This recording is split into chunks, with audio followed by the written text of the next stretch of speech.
আজকের আঞ্চলিক সংবাদগুলিতে আপনাদের সবাইকে স্বাগতম। আজ 9 সেপ্টেম্বর মঙ্গলবার। আজকের সকালের বিশেষ বিশেষ খবরগুলি হলো: অসমের মাটিতে এবার সম্প্রীতির নিদর্শন। এবার দুর্গাপূজার জন্য জমি প্রদান করলেন মুসলমান ব্যক্তি। ডক্টর জাহানদার শইকিয়া এবং শাহজাহান আলী শইকিয়ার মদতে এবার শুরু হলো পূজার প্যান্ডেলের কাজ। রাজ্যে যখন চারিদিকে হিন্দু মুসলিম নিয়ে রাজনীতি চলছে, তখন এই ঘটনা সামনে এলো। দুর্গাপূজার জন্য প্যান্ডেলের জন্য জমির অভাব ছিল। এই কথা জানার পর নিজের জমি দান করলেন শাহজাহান আলী শইকিয়া। সেই জমিতে দুর্গাপূজার জন্য প্যান্ডেল বানানোর কাজও শুরু হয়েছে। পূর্ণগ্রাস চন্দ্রগ্রহণের পর এবার রাজ্য জুড়ে শুরু হবে ভারী বৃষ্টি। রাজ্যের 16টি জেলায় হবে প্রচণ্ড ভারী বৃষ্টিপাত। আগামী 12 সেপ্টেম্বর পর্যন্ত বেশ কয়েকটি জেলায় হবে মুষলধারে বৃষ্টি। আবহাওয়া দপ্তর এই সতর্কতা জারি করেছে। আগামী 12 সেপ্টেম্বর পর্যন্ত রাজ্যের 16টি জেলায় হবে প্রচণ্ড বৃষ্টিপাত। কোনো কোনো জেলায় বজ্রপাত সহ বৃষ্টিপাত হতে পারে। আবহাওয়া বিজ্ঞান দপ্তর জানিয়েছে, আগামী 12 সেপ্টেম্বর পর্যন্ত রাজ্যের 16টি জেলায় প্রচণ্ড বৃষ্টিপাত হবে। অতিরিক্ত পুলিশ সুপারের আশ্বাস পেয়ে আন্দোলন প্রত্যাহার করলেন বদরপুর এনসি কলেজের ছাত্রছাত্রীরা। গতকাল সকালে কলেজের ছাত্র মেহবুব আলমের মুক্তির দাবিতে কলেজ প্রাঙ্গণেই ধর্ণা প্রদর্শন করেন ছাত্রছাত্রীরা। এদিন গোটা পরিস্থিতি সামাল দিতে সামনের সারিতে ছিলেন অধ্যক্ষ ডক্টর মর্তুজা হোসেন। তিনি ছাত্রছাত্রীদের কোনোভাবেও গেটের বাইরে আসতে দেননি এবং প্রশাসনকেও সহযোগিতার আর্জি জানান। যত বেলা বাড়ছিল, ধর্মঘটীদের সংখ্যাও বাড়ছিল। বিভিন্ন স্লোগানে মুখরিত হয়ে উঠেছিল কলেজ ক্যাম্পাস। তবে যে কোনো পরিস্থিতি সামাল দিতে বদরপুর শহরের প্রতিটি রাস্তার মোড়ে পুলিশ মোতায়েন করা হয়েছিল। এক কথায় শহরটা নিরাপত্তা বাহিনীর দখলে চলে গিয়েছিল। কলেজের সামনে বিশাল সংখ্যক পুলিশ বাহিনী মোতায়েন করা হয়েছিল। পরিস্থিতির দিকে নজর রেখে তা সামাল দিতে বদরপুর ঘুরে যান ডিআইজি কঙ্কনজ্যোতি শইকিয়া। তিনি বদরপুর শহর ঘুরে থানায় বেশ কিছুক্ষণ অপেক্ষা করে বাকি পুলিশ কর্মকর্তাদের পরিস্থিতির দিকে নজর রাখার নির্দেশ দিয়ে চলে যান। এছাড়াও বদরপুরে এদিন উপস্থিত ছিলেন অতিরিক্ত পুলিশ সুপার মুকুট কাকতি, ডিএসপি অমিত রাজ চৌধুরী, সার্কল অফিসার জয় ক্রিস্টিয়ানা, ইন্সপেক্টর ওসি উত্তম অধিকারী। প্রশাসনিক কর্মকর্তারা গোটা দিন শহর ঘুরে বেরিয়েছে এবং 163 দ্বারা যাতে কোনোভাবে লঙ্ঘিত না হয় সেদিকে নজর রেখেছিলেন, যদিও কলেজ ক্যাম্পাস এবং কলেজের সামনে সেটা বহাল থাকেনি।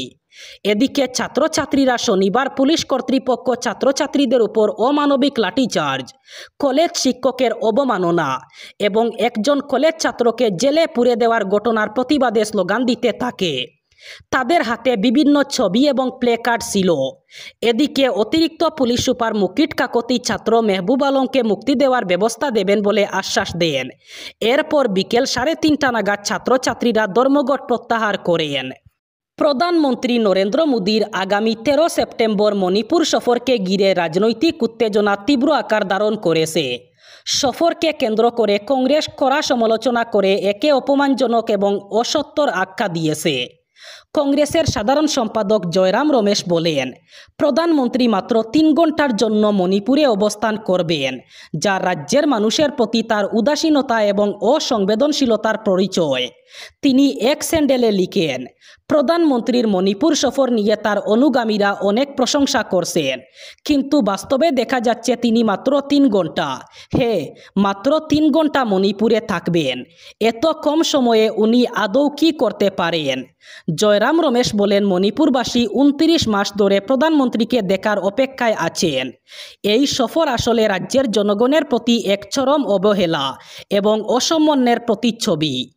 উল্লেখযোগ্যভাবে যদি সফরটি বাস্তবায়িত হয়, তবে 2023 সালের মে মাসে মেইতেই এবং কুকি জনগোষ্ঠীর মধ্যে জাতিগত সহিংসতা শুরুর পর এটাই হবে মোদির প্রথম মণিপুর সফর।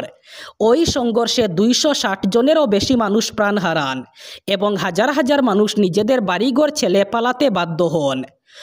সহিংসতার পর কেন্দ্র সরকার মণিপুরে রাষ্ট্রপতি শাসন জারি করে এবং মুখ্যমন্ত্রী এন বীরেন সিং পদত্যাগ করেন। রাজ্য বিধানসভা, যার মেয়াদ 2027 পর্যন্ত, বর্তমানে সাসপেন্ডেড অ্যানিমেশনে রয়েছে। আজ অর্থাৎ মঙ্গলবার ভারতের উপরাষ্ট্রপতি নির্বাচন। দুই দক্ষিণী প্রার্থীর মধ্যে এই নির্বাচনের একমাত্র আকর্ষণ দলীয় মৌখিক নির্দেশ অমান্য করে সংসদ সদস্যরা ক্রস ভোটিং করেন কিনা। ভোটের আগের দিন গতকাল সোমবার ওড়িশার সাবেক শাসক দল বিজু জনতা দল এবং তেলেঙ্গানার সাবেক শাসক দল ভারত রাষ্ট্র সমিতি ভোটে অংশগ্রহণ না করার কথা ঘোষণা করেছে। শাসক বিজেপি এবং বিরোধী ইন্ডিয়া জোট দুই পক্ষই ভেবেছিল বিজেপি এবং বিআরএসের সমর্থন তারা পাবে। ওড়িশায় ক্ষমতাসীন থাকাকালীন বিজেপি কেন্দ্রীয় ইস্যুতে সবসময় বিজেপিকে সমর্থন করে এসেছে। ক্ষমতাচ্যুত হওয়ার পর থেকে তারা বেসুরো। ওড়িশার সাবেক মুখ্যমন্ত্রী নবীন পটনায়কের পক্ষে বিজেডির নেতা সমিত পাত্র এই ভোটে অংশ না নেওয়ার কথা জানিয়ে দেন। তিনি বলেন তাদের দল এনডিএ এবং ইন্ডিয়া জোটের সঙ্গেই সমদূরত্ব রাখতে চায়।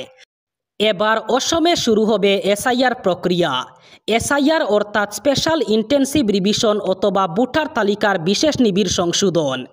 2026-এর নির্বাচনের আগে অসমে এসআইআর প্রবর্তন করার জন্য সর্বোচ্চ আদালতে এবার দাখিল করা হলো আবেদন।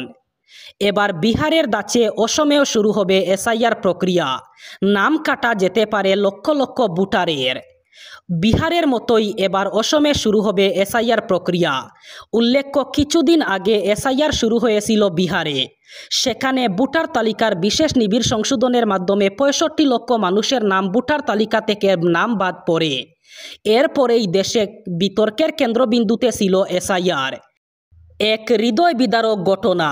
একই সঙ্গে পরিবারের দুইজনের নিতর দেহ পুকুরে স্নান করতে গিয়ে সলিল সমাধি ঘটল বাবা এবং ছেলের।